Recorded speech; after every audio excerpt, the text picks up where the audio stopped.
we're starting to see that something really big is happening out there. And it hasn't had a name up until now, and we're calling it a renaissance of local. This is Peak Moment. We are living at a peak of human innovation, information, wealth, and health. But we're also at a peak of population and consumption, with rising temperatures and declining resources fueled by cheap oil and gas. Peak Moment Television, bringing you examples of positive responses to energy decline and climate change through local community action. Hi, welcome to Peak Moment. I'm Janaea Donaldson. I'm in the beautiful redwoods in Willits, California, with someone who lives very far away in Boulder, Colorado. I'm with Michael Brownlee from a beautiful community, just different.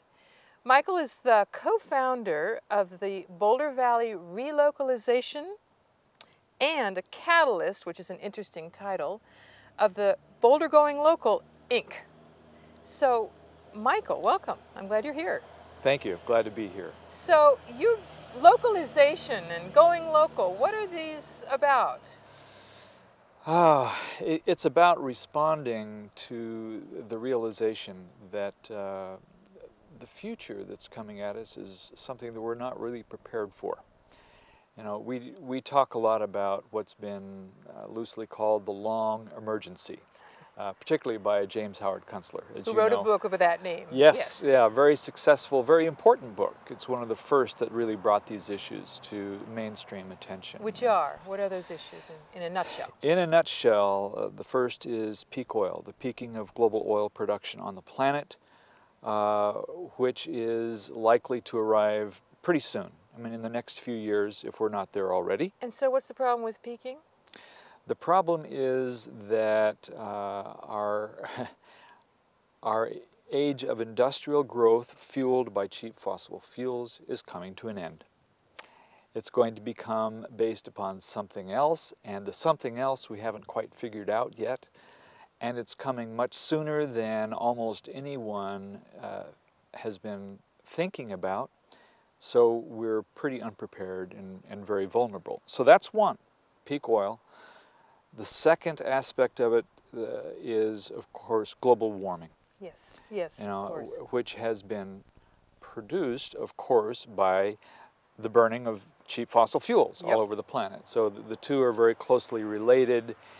And so these two are happening basically at the same time, and their convergence will produce a third global crisis, which is economic dislocation, an economic adjustment, or the end of the global economy that's been based upon cheap fossil fuels. Which is growing and expanding and producing more and more and more. Which can't continue. Right. So we have now three major global crises that are converging, and this is an unprecedented situation in human history. So it's got us at an evolutionary threshold, you could say. And you know, these are not the kind of problems that you can just go solve. You know, like Right, we just can't go out and say, okay, well, let's just swap. We haven't got oil. We'll swap X. Well, we can. We'll swap. We'll make a change to a different form of energy. But we don't. Number one, we don't know what that's going to be yet. And number two, it's not going to happen quickly enough, whatever the shift is. So it puts us in a very vulnerable, very difficult position. So I'm going to go back to localization. Yeah. I mean, what's this about? So it turns out that one of the best ways to mitigate the impacts of these global crises is to focus on the local level, to strengthen the local economies, to rebuild the fabric of connections that has traditionally been at the heart of our communities, but has been eroded away by economic globalization, and to develop local self-sufficiency. So we create our most essential needs locally instead of being dependent upon them coming from very, very far away. Because they're going to get too expensive. They're going to get too shipping. expensive and increasingly scarce over time. Yeah. Mm-hmm. So That's a huge endeavor. it is. It is. Since so much of our manufacturing we're not doing anymore in America. I read somewhere that we don't even make our own shoes in America anymore. I mean, shoes. America what doesn't else make don't anything. We, you know? We don't even make cars well. You know, so, yeah. So we're going to have to learn again, you know, how to make what we need here, where we live, where we work. So what are you doing in Boulder? Oh, there's so much that's happening in Boulder right now. One of the most exciting things that's happening is a revitalization of the local food chain. People are becoming more and more aware of how important local food is to them. You know, if they consume local food, they are reducing automatically their carbon emissions, you know, the use of fuel to transport food from so far away. They are eating more healthily, you know, so it's a tremendous benefit to their bodies.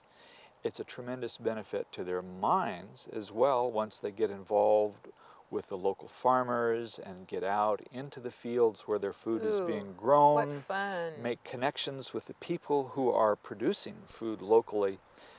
You know, we're learning that hooking in at that level locally actually produces serotonin in the brain and goes a long way towards combating this kind of chronic depression that's being experienced in our society. So people are more happier in a sense. Exactly. They're calmer and so on. Yeah, much more productive, much more creative.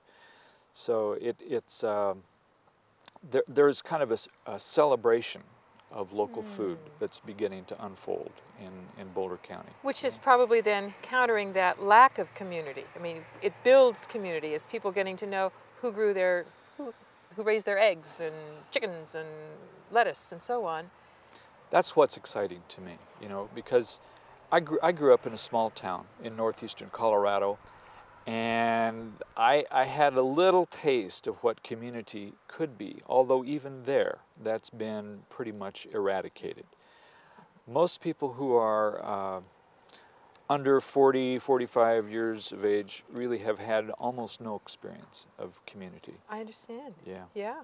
And so for those people, it's not a recreating of community. It's something new. It's something new. And thus, they haven't really a basis for getting a feeling for what is that in our country. So rather than trying to tell people about the wonders and virtues of community, we just engage people in the local food chain, and they discover community, and community gets rebuilt or regenerated as a result. And I think it's one of the fastest, most exciting ways to build community.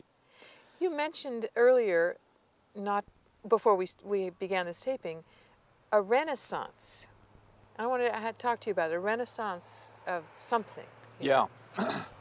Well, we're beginning to see that what we're experiencing in Boulder around the local food chain, around the local independent business community, is starting to happen all across the country, and in fact in other countries as well. And as we read authors like Michael Pollan, like Paul Hawken, Bill McKibben, we're starting to see that something really big is happening out there. And it hasn't had a name up until now, and we're calling it a renaissance of local. A renaissance of local. Rebirth. Renaissance is a rebirth of localness. Yeah. Or our place Yes, on the ground. That's right, yeah. Which is distinct. I mean, you could go to any airport in the modern world and they're all sort of the same. Yes, right. They don't have character, they or don't any have mall stories. Anywhere. Or yes. And you find the same chains. And that's very different than going through a small part of, you know, the small town America and finding an independent bookstore or the diner that has the local flavor where the real locals hang out. Is that the kind of thing you're meaning? Yeah, it's about really connecting with, honoring, celebrating what's unique in each community, and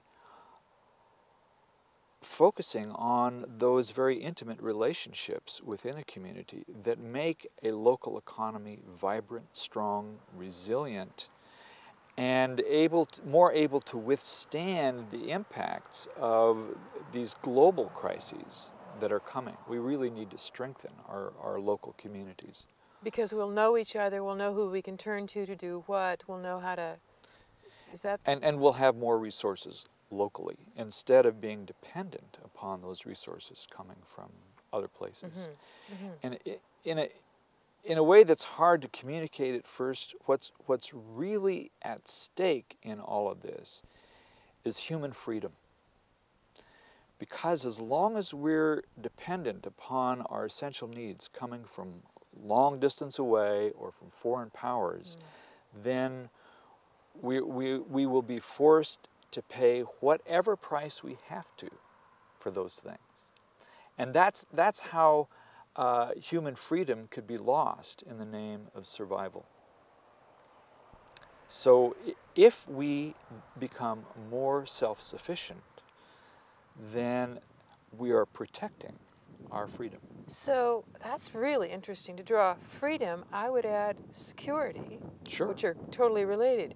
Totally, I mean, if yeah. we are held hostage to other countries for our oil, we have to do with it. I mean, we have to jump when they say jump. Exactly. And so what you're saying is we're less vulnerable if they say jump, but we've got other ways of, using solar or whatever to get ourselves around in our community, and we have Right. food that can feed our community and water. They can say jump and we can say, mm-mm. That's right. So what we call that is sovereignty.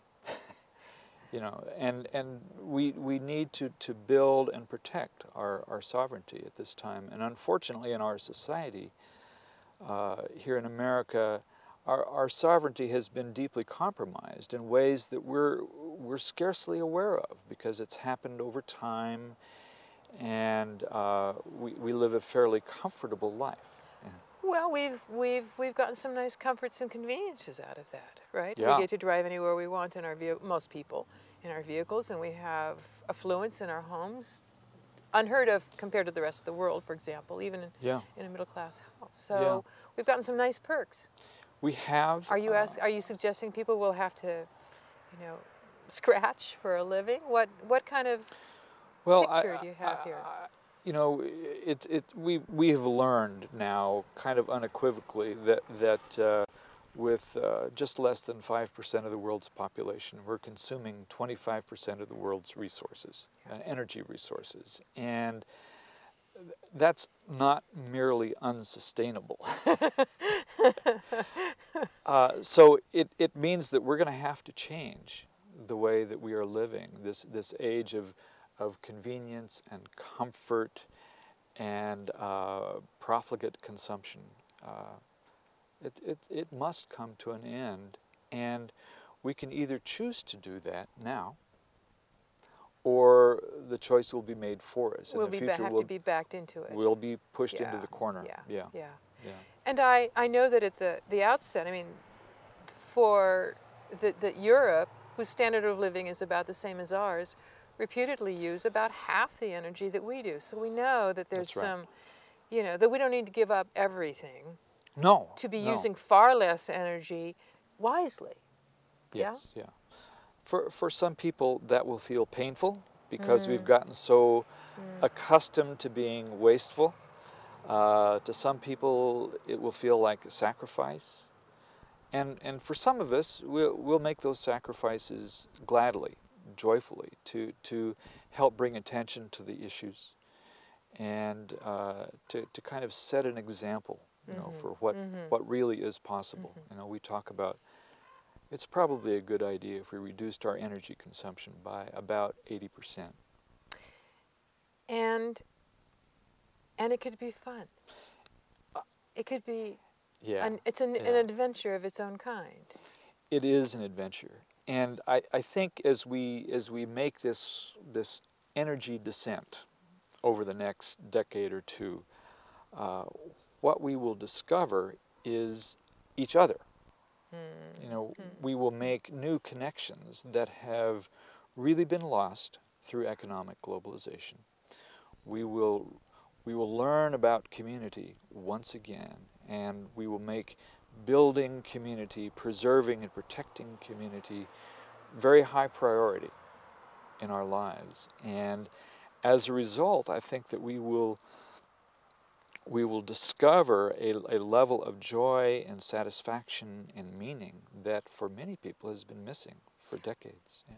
And I think people don't know it's missing if they haven't really tasted that. I mean, that's right. That's what, because when you talk about meeting each other, I imagine people enjoying, savoring times relating to each other and feeling more secure in their neighborhoods and more trusting of each other, so that we aren't just a nation of strangers to each other or strangers to our neighbor next door, so that we may indeed feel more secure. I think and so. I maybe mean, happier. it's really kind of ironic that you know, we've developed the richest nation in the world, and as people like Bill McKibben and others are pointing out now, we have created one of the most unhappy nations in the world. Interesting. If we look at our prison populations, the percentage of our population that are in prisons, it's off the charts. So what, the highest in the industrial world or something like that? Yeah, I don't remember the statistics, huge. but it's I think there are like 2 million people in prisons in the United States. The violence is very high in this country. Why is that? I mean, clearly, our economic wealth is not buying us a sense of happiness or satisfaction or even freedom. So, in your efforts, just in our last little bit here, in relocalization, you're both working with or co-founded a nonprofit group, an organization working in your community, and also are catalyzing a for-profit group. So, what is this? A for-profit social venture. Social venture. Social That's venture. interesting. You know, whose financial mission is to fund the work of Boulder Valley relocalization, which is more on the nonprofit side, and other nonprofit organizations in the community that we partner with.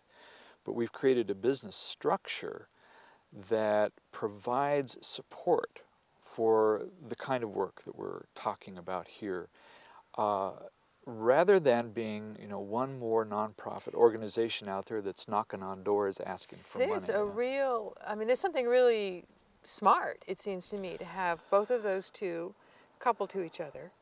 How are you raising funding? How are you hoping to have funding or getting funding now for the profit version that can feed money to the nonprofits? It's partly through you know, private investment. There are people who are very interested in engaging in these kinds of things and are looking for avenues to take some of the wealth that they have been fortunate enough to create and invest it in rebuilding community, in helping us make this shift, you know, to an economy that's a much more localized economy. You know. Okay. So there's that, and we're offering sponsorships to companies who would like to get involved.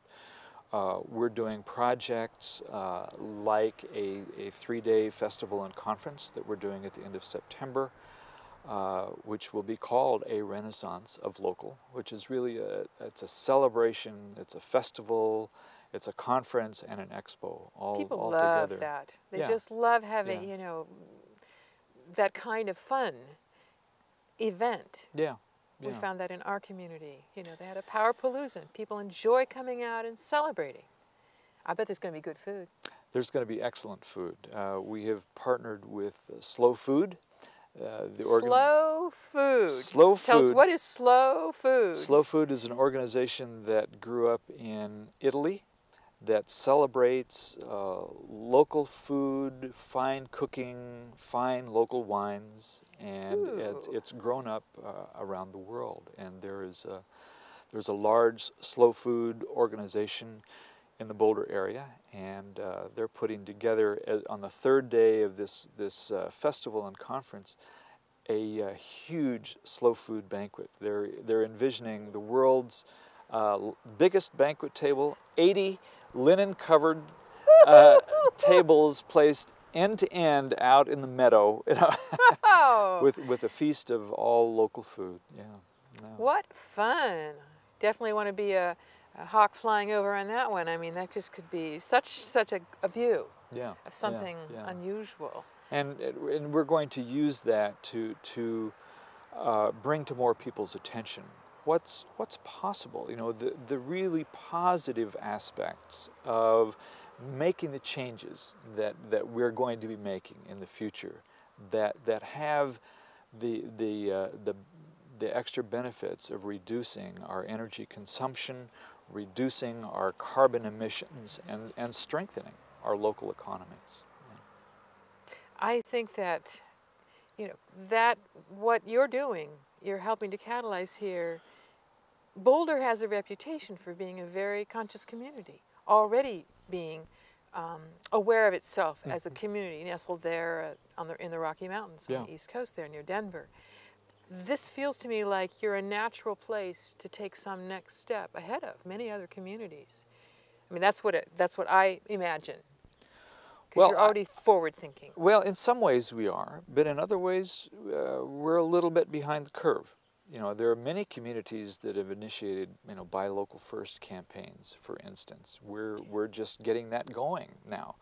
There are many other communities across the country that have initiated Eat Local or Eat Local challenges or something like that, and so we're just catching up to that. I mean, we do have, you know, one of the greatest farmers markets in the country, you know, and so we're very fortunate to have that as at the center of our local food chain there.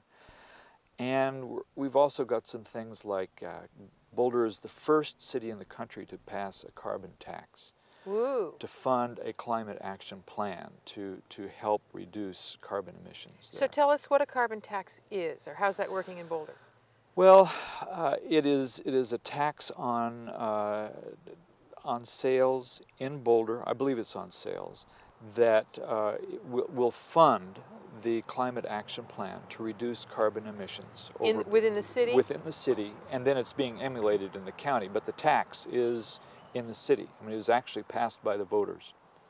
Yeah. Now so, that's unusual. Yeah, it is. Most communities, you don't have voters saying, "Okay, go ahead and tax me here." But we realize in Boulder County, our carbon emissions have increased by 70% since 1990. Wow. And that's not atypical across the country. That's kind of what's been happening out there. And they will have doubled by around 2012 or so. And our target is matched to the Kyoto Protocol of 7% below 1990 levels. It means we have a lot of reducing to do. Boy, that's big.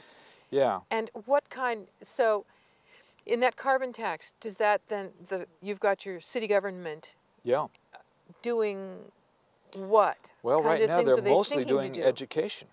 To get people to change their habits? To change their habits, yeah, exactly. So they're working with businesses, you know, helping them do energy audits of their businesses and showing them what can be done.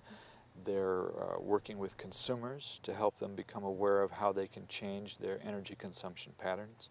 We're working with them, you know, to help reach into the business community, to reach the citizens of the community, to get the messages out there. So we're partnering with the city's Office of Environmental Affairs. Yeah. Well, which is also building community. I was just realizing that even you go into a business and talk about there's other ways you can reduce your energy bill here. You're making a network. That's right. Around energy. That's right. And that's one of the reasons that we created a for-profit company, you know, with Boulder Going Local, Inc. It allows us to operate in the business community. You know, we can join the Chamber of Commerce, we can become active. I just became the acting president of Boulder Independent Business Alliance there, which was the first IBA in the country.